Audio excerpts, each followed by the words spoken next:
Hello everyone, आप सभी का स्वागत है आपके अपने यूट्यूब चैनल पर। और आज हम बात करने वाले हैं CGL 2022 की इंग्लिश की जो मेंस की स्ट्रेटजी है उसके बारे में।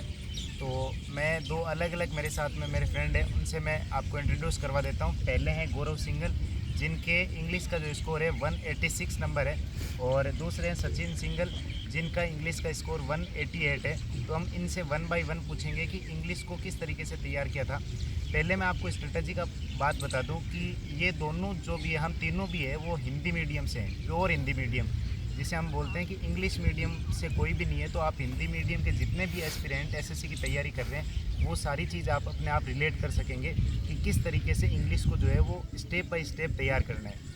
ठीक है, तो हम पहले गौरव से बात कर लेते हैं कि गौरव, जब आपने इंग्लिश को पढ़ना स्टार्ट किया तो हिंदी माध्यम के विद्यार्थी को क्या क्या चीज़ की प्रॉब्लम फेस करनी पड़ती है? देखिए, मेनली एसएससी में तीन चीज़ होती हैं। एक ग्रामर, दूसरी वोकेब और तीसरा कॉम्प्रहेंशन। तो ग्रामर के लिए तो आप बिल्कुल बेसिक बुक उठाएं सबसे पहले। और हिंदी मीडियम के स्टूडेंट के लिए सबसे अच्छी बुक है नीतू सिंह मैम की बुक आती है, प्लेन टू पैरामाउंट के नाम से आती थी पहले, अब नीतू मैम के नाम से आती है। तो उस बुक को आप सबसे पहले तो उस बुक को आप क्लियर करो। और उसके बाद आप प्रैक्टिस के लिए ग्रामर में MB पब्लिकेशन की बुक लाओ और उसके पुराने क्वेश्चन करो। तो ग्रामर के लिए आप जैसे नीतू मैम की बुक कर लेते हो, उसके बाद प्रैक्टिस कर लेते हो, तो ग्रामर में एसएससी में बहुत ज़्यादा कोई डिफ़िकल्टी आपको आएगी नहीं। बस ये दो चीज़ कर लोगे सफिशिएंट है। और वोकेब के लिए आपको थोड़ी एक्स्ट्रा मेहनत करनी पड़ेगी, क्योंकि वोकेब का कोई लिमिट नहीं है। वोकेब की बिल्कुल एंडलेस है। तो वोकेब के लिए आपको सबसे पहले नीतू मैम की बुक में जो भी वोकेब दी हुई है उसको आप पढ़ो। और वोकेब पढ़ने के लिए एक बहुत अच्छा तरीका ये है कि आप उसको रटने की कोशिश मत करो। शुरू में जैसे आपने स्टार्ट किया तो पहले दिन आप एक पेज पढ़ लो उसका, फिर अगले दिन आप पहला पेज ही पढ़ो और दूसरा पेज ही पढ़ो। इस तरह से आप एडअप करते जाओ। तो आपको मुश्किल से 1 महीना लगेगा, आप लगभग 400-500 उसके वर्ड याद कर लोगे। फिर इसी तरह से आप धीरे धीरे इडियम करो, धीरे धीरे वन वर्ड करो। इस तरह से आप उससे काफ़ी अच्छा अपना बेस तैयार कर सकते हो।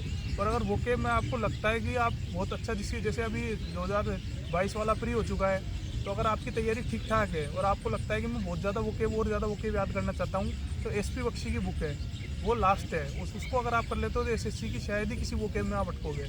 वो उसको करने के बाद आपको वोकेब में बहुत अच्छा कॉन्फिडेंस आ जाएगा। तो तीसरी चीज़ होती है इसमें कॉम्प्रहेंशन के लिए आप न्यूज़पेपर पढ़ सकते हो, कोई बुक पढ़ सकते हो। कॉम्प्रहेंशन सुधारने का केवल एक ही तरीका है कि आप कुछ भी रीडिंग करो। जैसे हम हिंदी में कोई भी चीज़ समझने में काफ़ी आसानी समझ लेते हैं, क्योंकि हम हिंदी में पढ़ते हैं, लिखते हैं। तो अगर आप इंग्लिश में भी थोड़ा बहुत रीडिंग चालू करोगे तो अपने आप वो चीज़ सही हो जाएगी। अब पढ़ने के लिए आप न्यूज़पेपर बोलते हैं, न्यूज़पेपर में आपको जो भी अच्छा लगे। अगर आपको न्यूज़पेपर में स्पोर्ट का पार्ट अच्छा लगता है तो स्पोर्ट का पार्ट पढ़ लो। अगर आपको लगता है बॉलीवुड वाला अच्छा लगता है तो वो पढ़ लो। या जैसे पहला जो पन्ना आता है वो काफ़ी इंटरेस्टिंग आता है, पॉलिटिक्स से रिलेटेड आता है, तो आपको अगर वो अच्छा लगता है तो वो पढ़ लो। तो जो भी, या फिर आपको कोई बुक अच्छी लगे इंग्लिश की तो वो पढ़ सकते हो, नोवेल पढ़ सकते हो। कुल मिला के आपको रीडिंग हैबिट डेवलप करनी है और उससे कॉम्प्रहेंशन आपका काफ़ी वाला पार्ट काफ़ी अच्छा हो जाएगा। क्लोज टेस्ट वगैरह आपको कोई प्रॉब्लम नहीं आएगी। और जैसे इसके लिए मैंने जो एक स्पेशल चीज़ की थी वो ये की थी कि गूगल जैसे क्रोम ओपन करते हैं अपन, तो उसके नीचे आर्टिकल्स आते हैं, जो भी करंट में होता रहता है कोई भी चीज़, तो उससे रिलेटेड आर्टिकल्स आते रहते हैं। तो उसको पढ़ता था मैं। फिर कभी गूगल को कुछ सर्च करने के लिए गूगल किया तो नीचे वो आर्टिकल आया, उसको पढ़ लिया। तो उससे धीरे धीरे 2-4 महीने मुझे ऐसा लगा मेरी काफ़ी कॉम्प्रहेंशन पार्ट काफ़ी अच्छा हो गया। तो इस तरह से आप इंग्लिश को, बाकी मॉक टेस्ट आपको इंग्लिश में बहुत ज़्यादा देने की ज़रूरत नहीं है। थोड़े बहुत मॉक दो आप इंग्लिश में, बाकी इंग्लिश इंप्रूव करने के लिए तो आप पुराने क्वेश्चन करो इंग्लिश में, क्योंकि ज़्यादातर मैक्सिमम चीज़ें रिपीट होती है। तो इस तरह से इंग्लिश में आप अच्छा स्कोर किया जा सकता है हिंदी मीडियम का होते हुए। अच्छा, अब इसकी बात तो हो गई कि इंग्लिश को किस तरीके से इन्होंने जो है वो शुरू से आपको बता दिया कि अगर आप बेसिक से करना चाह रहे हैं, पूरा एकदम जीरो से, यानी आप अभी जैसे बिल्कुल नए हैं और तैयारी करना स्टार्ट कर रहे हैं, उनके लिए आपको सारी चीज़ें इन्होंने बता दी। दूसरी चीज़ मैं आपको जैसे मान लो ये चीज़ बता दूं कि जब आप इंग्लिश की तैयारी करना स्टार्ट करें तो अभी क्या है कि जैसे मान लो जैसे ही इंटरनेट का ज़माना आ रखा है, तो हमें क्या है कि ऐसे लगता है कि हम 1-1.5 महीने में इंग्लिश को पूरा कर लेंगे। तो ऐसी सोच आप नहीं रखें, कम से कम 5-6 महीने या 7 महीने 8 महीने का टारगेट लेके चले, तब जा कर के धीरे धीरे जो है वो हिंदी मीडियम वालों की इंग्लिश थोड़ी सी बेहतर होनी स्टार्ट होगी। अब हम बात कर लेते हैं सचिन से। तो सचिन का स्कोर 188 है मेंस में।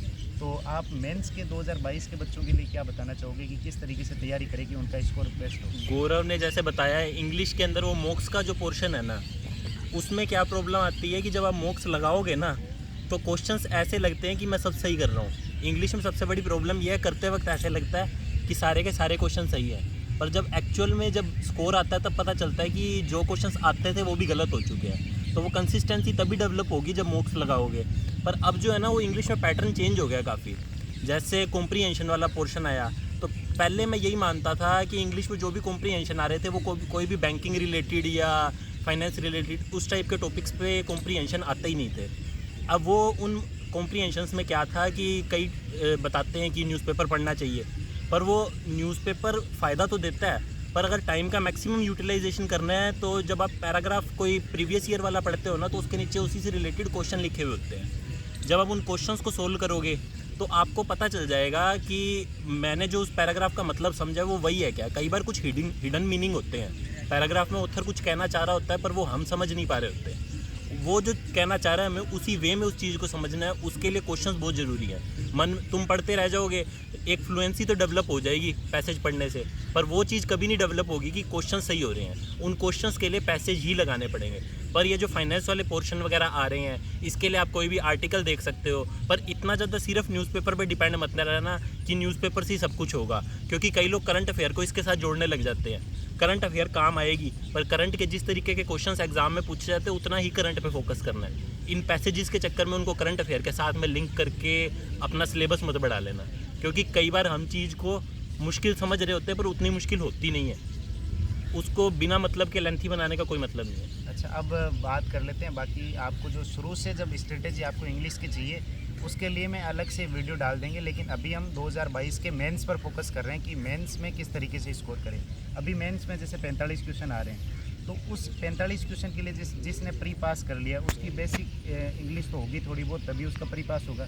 तो मेंस में एडिशनल क्या करना चाहिए कि उसका स्कोर जैसे बूस्ट हो जाए। अभी जैसे मान लो 45 का मतलब 135 नंबर की इंग्लिश है, तो 135 में से मान लो जिसके अभी शुरू में मॉक टेस्ट लगा रहा है जो हिंदी माध्यम का है, उसके मान लो 60 नंबर आ रहे हैं, तो वो इसको इम्प्रूव करके 120 या फिर 110 तक स्कोर कैसे लाए, वो थोड़ा सा आप बताओ किस तरीके से करना। प्री और मेंस में सबसे बड़ा फ़र्क यही है कि जो प्री में जैसे वोकैब का पोर्शन आ गया तो डायरेक्ट वर्ड्स आ जाते हैं और उनका मीनिंग टिक करना होता है। कईयों के प्री में पहले का जो पैटर्न बताऊं तो उसके हिसाब से पूरे में से पूरे भी आ जाते थे, पर मेंस में वो लैग कर जाते थे। उसका मेन रीज़न यही होता था कि मेंस में जो कॉम्प्रीहेंशन आते हैं उनमें लोग सोचते हैं कि हमने वोकैब थोड़ी बहुत पढ़ ली ना प्री में, अब वही वोकैब जो है बस वो 5-7 क्वेश्चंस में आ रही है तो हम कम भी वोकैब पढ़ रहे हैं तो क्या हो गया।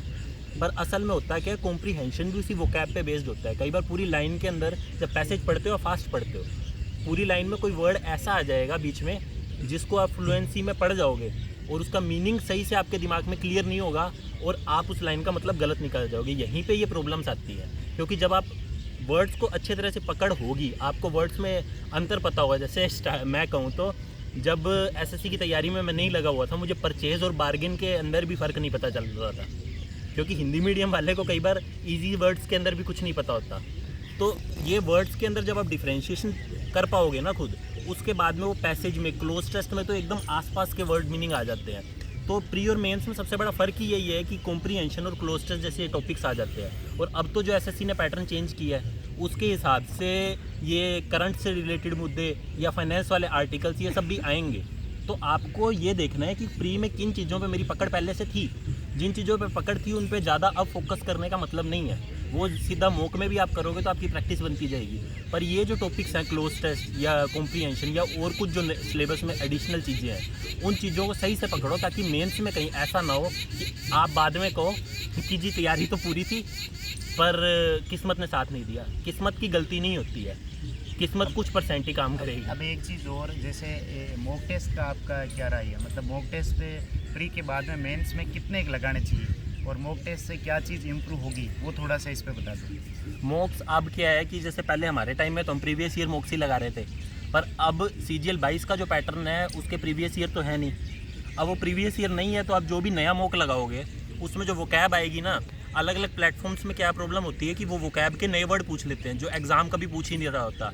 आपको उसको देख के ऐसा फील होगा, आप गलत करोगे, आपको लगेगा कि ये तो मैं गलत कर रहा हूँ, इसका मतलब मुझे कुछ आता नहीं है, इसमें मेरे नंबर कम आ रहे हैं। पर आप ये देखो कि जैसे एक ब्लैक बुक नाम से एक निखिल गुप्ता की बुक आती है, उसमें सब प्रीवियस ईयर वोकैब है। अब वो अगर वोकैब आपको आती है और नए वोकैब के क्वेश्चन आप गलत भी कर रहे हो ना, तो ऐसा नहीं है कि आपको कुछ नहीं आता। एग्ज़ाम में आप पक्का सब सही करके आओगे। आपको इतने भी वर्ड्स पर फोकस नहीं करना है कि आप सोचो कि अनलिमिटेड है। अनलिमिटेड सब कुछ अनलिमिटेड ही होता है, किसी भी सब्जेक्ट पे चले जाओ।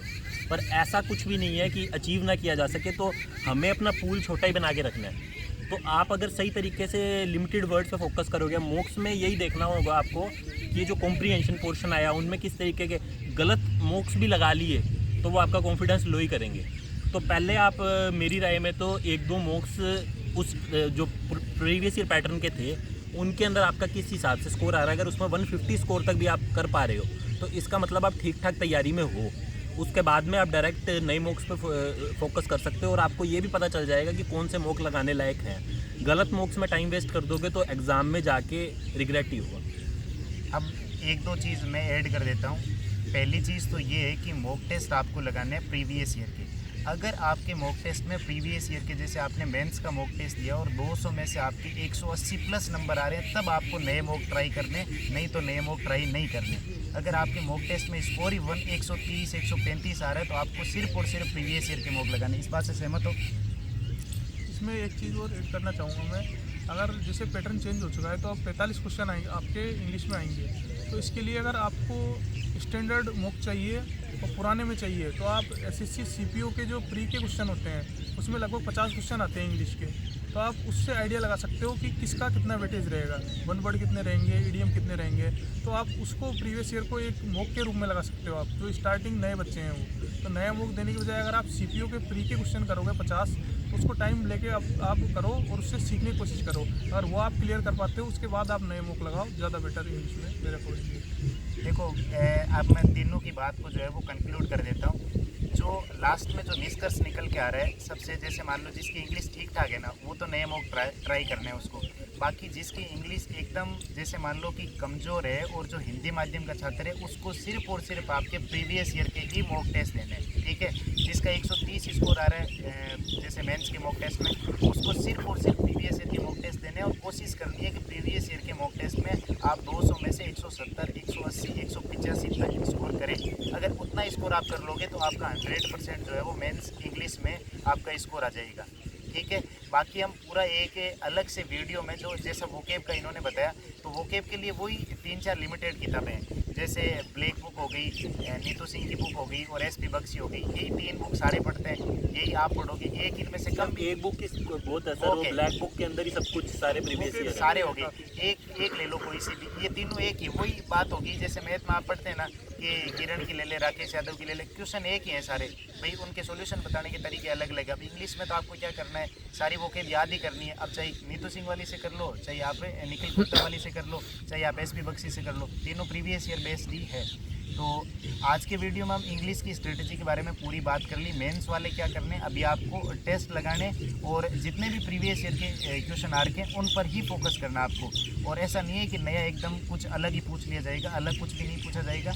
और बाकी जो है बेसिक से, जिसको एकदम जीरो से ही तैयारी करनी है कि हाँ किस तरीके से तैयार करें, जो है ये हिंदी मीडियम से हैं, मैं भी हिंदी मीडियम से हूँ और सचिन भी हिंदी मीडियम से हैं। तो तीनों एक बेसिक से बता देंगे कि पूरा, कि आपको जैसे मान लो कि कुछ आ ही नहीं रहा, 50 में से आपके नंबर ही 5 आ रहे हैं, तब आपको कहाँ से शुरुआत करनी है, उसके लिए मैं अलग से एक वीडियो बना करके डाल देंगे। और आज की वीडियो में इतना ही, बाकी मिलते हैं आगे की वीडियो में। Thanks for watching this video.